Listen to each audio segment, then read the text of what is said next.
Bonjour, bienvenue au coffret Info Médium, clé numéro 26.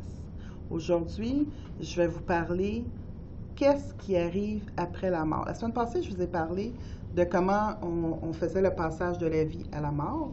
Maintenant, aujourd'hui, parce que j'ai eu beaucoup de questions là-dessus, fait qu'aujourd'hui, je vais vous parler qu'est-ce qu'on fait de l'autre côté. On est-tu dans un jardin? On relaxe-tu près d'un lac? On se promène-tu en bateau? Qu'est-ce qu'on fait de l'autre côté?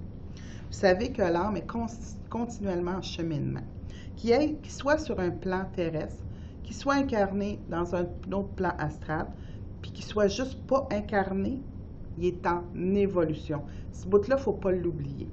Alors, qu'est-ce qu'on fait de l'autre côté? Premièrement, on fait un bilan de notre dernière vie terrestre. On analyse ce qu'on a fait de correct ou de pas correct.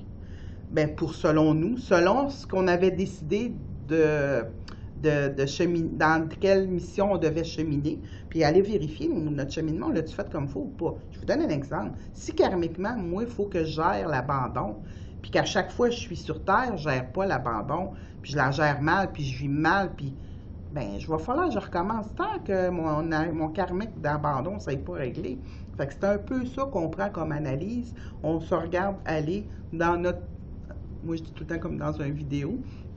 On regarde aller notre dernier plan terrestre, qu'est-ce qu'on a vécu, puis qu'est-ce qu'on a fait de correct, de pas correct. Puis après ça, on prend des décisions. Qu'est-ce que je vais venir rechercher dans la prochaine vie? Où je vais m'incarner?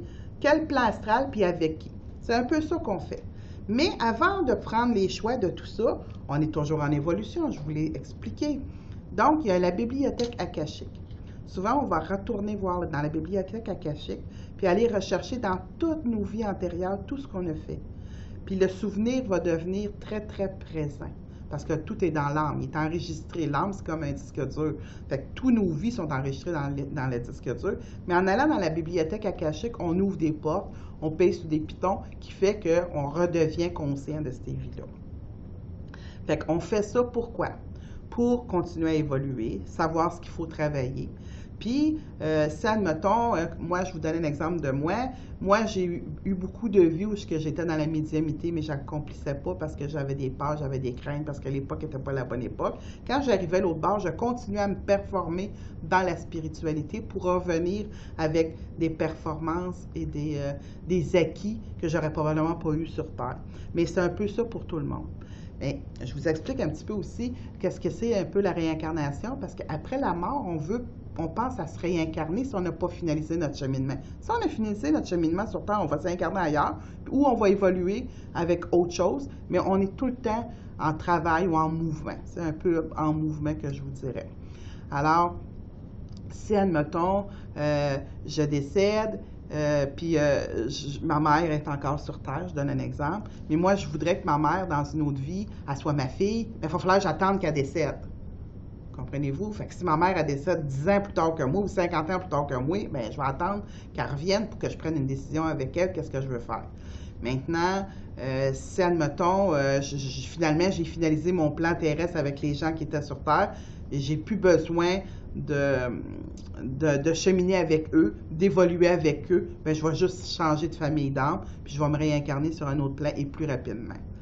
Fait que quand on est l'autre bord, c'est quoi on fait quand on est mort? On évolue. On fait de l'analyse dans le sens, on réajuste ce qu'on a fait. On n'analyse pas, mais on observe ce qu'on a fait, ce qu'on n'a pas fait, ce qu'on aurait dû faire, comment on l'a fait, comment on ne l'a pas fait. On remet les pendules à l'heure, dire maintenant dans ma prochaine vie, je vais faire telle mission, avec qui, comment. Fait que si c'est avec des gens qui sont déjà incarnés, on va attendre qu'ils se désincarnent pour reprendre des ententes avec eux. Puis, qu'est-ce qui se passe l'autre bord? Des fois, le monde il me dit, ben oui, mais là, on dirait que, y a-tu des fleurs, y a-tu... L'autre côté, là, il y a tout ce qu'on a aimé sur notre plan terrestre. Si moi, j'ai aimé ça, les fleurs, bien, sur l'autre plan, ça se peut que je voie des fleurs. Si j'ai aimé la peinture, ça se peut sur l'autre plan qu'il y ait des moments où je me rappelle puis que je provoque ou je fabrique ce genre de peinture-là. Fait que l'autre côté, c'est un temps... Tu sais, on ne peut pas l'expliquer avec des mots concrets. C'est pour ça que j'ai appelé mon site Au-delà des mots, parce que c'est très difficile d'expliquer l'ambiance de l'autre côté. C'est plus l'émotion de l'autre côté qui est explicable, mais pas l'ambiance. Mais on peut recréer tout ce qu'on a vu sur Terre qui nous a fait plaisir. Alors sur ce, je vous quitte et on se redonne rendez-vous la semaine prochaine. Merci. Au revoir.